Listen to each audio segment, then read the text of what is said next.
মই বৰপেটাৰ দৌল উৎসৱৰ কথা উল্লেখ কৰিছিলোঁ।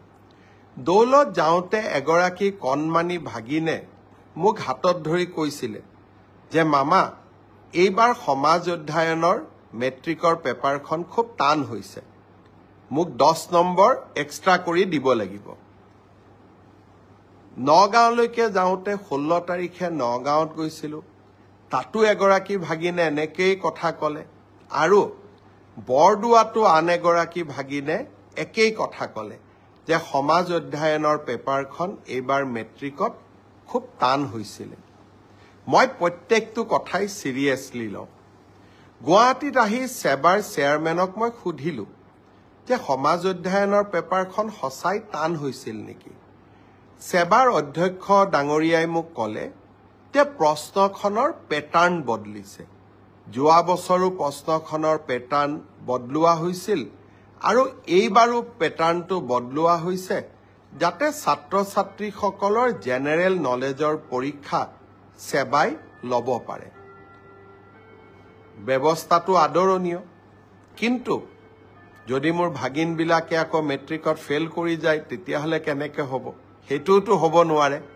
সেইকাৰণে মই সেবাৰ অধ্যক্ষক মই অনুৰোধ কৰিছোঁ যে আপুনি চাব, যদি মোৰ ভাগিনবিলাকৰ পৰীক্ষা সমাজ অধ্যয়নখনত বেয়া হয় কিন্তু আন পেপাৰবিলাকত ভাল হয়, তেতিয়াহ'লে এইবাৰ সমাজ অধ্যয়নত আমি সকলোকে অতিৰিক্তকৈ কিবা নম্বৰৰ ব্যৱস্থা কৰি হ'লেও ভাগিনসকলক মেট্ৰিক পাছ কৰাৰ সুবিধা কৰি দিব লাগিব।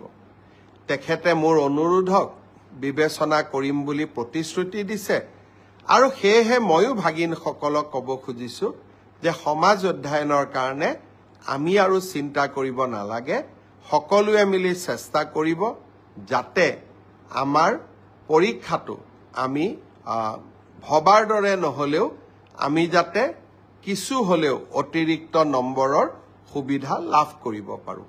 মই ভাবোঁ যে এই ঘোষণাটোৱে ভাগিনসকলৰ চিন্তা কিছু দূৰ কৰিব। এতিয়া মই ফেচবুক লাইভতে পাই আছোঁ PGT ৰিজাল্ট কেতিয়া দিব, গ্ৰেজুৱেট টিচাৰৰ ৰিজাল্ট কেতিয়া দিব। মই হ'ব খোজা শিক্ষকসকলক এটা অনুৰোধ কৰিম যে আপোনালোকে যদি ধৈৰ্য যদি আপোনালোকৰ নাথাকে, তেতিয়াহ'লে আপোনালোকে শিক্ষক হৈ ছাত্ৰ ছাত্ৰীসকলক ধৈৰ্য